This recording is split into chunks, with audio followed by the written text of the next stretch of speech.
72-year-old Samuel Lee Smithers would be executed by lethal injection at Florida State Prison and pronounced dead at 6:15 p.m. October 14, 2025.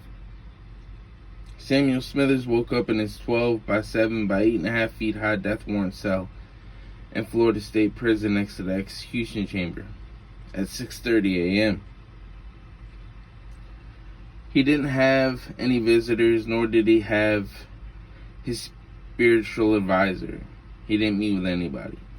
Final meal was fried chicken, fried fish, baked potato, apple pie with some vanilla ice cream, and sweet tea. At 6 p.m., 30 people were in the viewing room.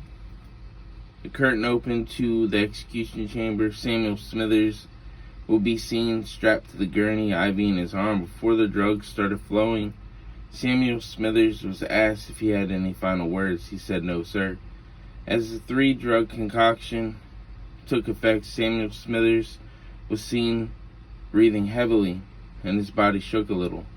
6 minutes later, at 6:06 p.m., the warden shook him and yelled his name. His breathing started to slow and face color started to fade. 6:14 p.m., a doctor would come in and pronounce him dead. 72-year-old Samuel Lee Smithers. Why did Samuel go and be executed? He was convicted of killing 2 women. 31-year-old Christy Cohen graduated at the top of her high school class. Christy had dreams of being a nurse. Life took a turn for the young woman. She would fall into addiction and get into drugs and eventually prostitution to get money. She had 2 children.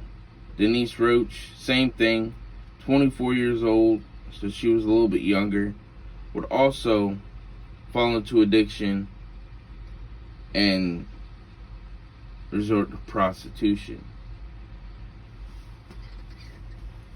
Samuel Lee Smithers would eventually find them strolling down Nebraska Avenue in Tampa, Florida, finding sex work. May 12th and May 28th is when he took both women to his 27-acre property and dumped their bodies after striking them with an axe and killing them ultimately. And then eventually he was convicted and sentenced to death, Florida State Prison, and he would be executed by lethal injection.